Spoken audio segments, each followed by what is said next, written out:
जिस तरह गालिब को पता था कि मैंने जो शायरी लिखी है वो ताअबद मुझे जिंदा रखेगी, मंटो को भी पता था।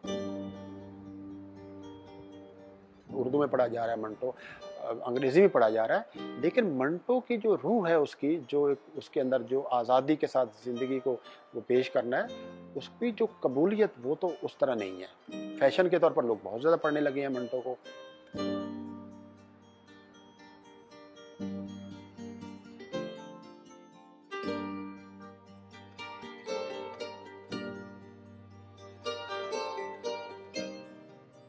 मैं मंटो नामा पढ़ रही हूँ, बुक का नाम जो है, और इस पढ़ने की वजह अभी तो यही है कि असाइनमेंट मिली थी, इस वजह से पढ़ रहे हैं। मंटो के अफसाने एक दो पढ़े थे, नया कानून पढ़ा था, एफए में पढ़ा था मैंने, और इसके अलावा खोल दो पढ़ा था, लेकिन खोल दो से उसकी यानी कि इतना अच्छा उसका नहीं पड़ा था इम्प्रेशन मंटो का, कि इस तरह के मौजूद तो बिल्कुल डिस्कस नहीं होने चाहिए। तब मेरा ये ख्याल था, ठीक, क्योंकि आपका ज़हन पहले ना पुख्ता होता है। एक हमारा जो घरेलू माहौल होता है, हमें ये चीज़ों जिनके हमारे तसव्वुर ये बना होता है कि चीज़ें अच्छी नहीं है, इन चीज़ों के बारे में बात करना या ये फहाशी है, ये तसव्वुर होता है। तो जब मंटो की ज़िंदगी के बारे में पढ़ा है, उनके हालात के बारे में पढ़ा है कि वो किस दौर से ताल्लुक़ रख रहे हैं, उनके इर्द गिर्द का माहौल कैसा है, ये चीज़ें जो जब आप पढ़ते हैं तो किसी भी फ़न पारे को पढ़ने से पहले अगर इन चीज़ों को जाने तो फिर आप उस चीज़ को ज़्यादा गहराई में जाकर देख सकते हैं, ठीक है। अब जो मेरी राय है वो बिल्कुल मुख्तलिफ है। मुझे खोल दो बहुत पसंद है, क्योंकि खोल दो में एक जब आप लास्ट उसकी लाइन पढ़ते हैं ना, यानी कि आप झंझोड़ के रख देती है वो आपको। सकीना के मुर्दा जिस्म में जुम्बिश पैदा हुई, बेजान हाथों से उसने आज़ार बंद खोला और शलवार नीचे सरका दी। बूढ़ा सिराजुद्दीन खुशी से चिल्लाया, जिंदा है, मेरी बेटी जिंदा है। ऐसी मिसालें भी हैं कि जब हम मतलब मंटो का जिक्र करें तो बाज़ तालिब इल्म क्लास में नहीं, बाद में आके पूछते हैं कि हमारे लिए तो मंटो को कबूल करना बहुत मुश्किल है, यहाँ क्यों पढ़ाया जाता है, इसके यहाँ सारी कुफ्र की बातें हैं, फहाशी की बातें हैं, तो उनके लिए कबूल करना मुश्किल है। लेकिन कुछ ऐसे तालिब इल्म भी होते हैं कि जो इस तरफ मायल होते हैं, यानी कुछ हैं जो अपनी अनलर्निंग की तरफ नहीं जाते, कुछ चले जाते हैं। अब उसे पता चल जाता है कि वो चाहता है कि यार मंटो ने बड़ी नंगी हकीकतें बयान की हैं, इसमें वो फहाशी है, बड़ी खुल के बातें करता है, तो बस अपनी लज्जत के लिए, तलज़्ज़ुज़ हासिल करने के लिए उसे वो पढ़ता है, तो उसे क्या होगा। मुलायम आवाज़ में बात कर रहा है एक शख्स चीख के बोलेगा, तो जो चीख के बोलेगा लोग एक मर्तबा तो उसकी तरफ ध्यान देंगे ना। तो मंटो ने भी इन चीज़ों को चीख कर बोला तो लोग आए, कभी मुकदमा चल रहा है, कभी उस पर किस तरह से एतराज़ात हो रहे हैं।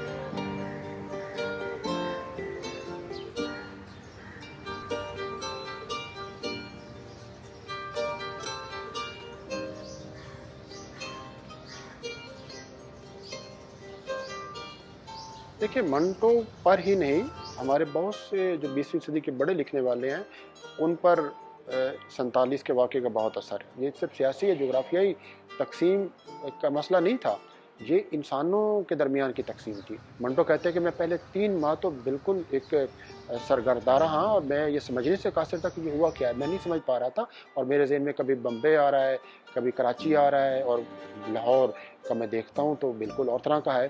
तो पहले 3 माह नहीं लिख सका। मंटो के लिए ज़ाती सतह पर यह बहुत तकालीफ का ज़माना था, लेकिन फ़नी सतह पर सबसे ज़रख़ेज़ ज़माना।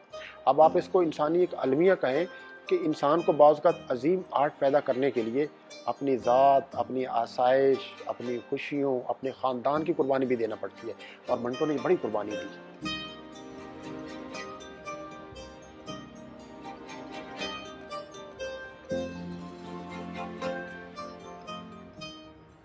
मंटो के बड़े अफसाने सारे पढ़ते हैं, टोबा टेक सिंह, खोल दो, ठंडा गोश्त, बाबू गोपीनाथ, काली शलवार, बड़े और भी मशहूर, 1919 की एक रात, गुरमुख सिंह की वसीयत, ये सारे मशहूर अफसाने हैं।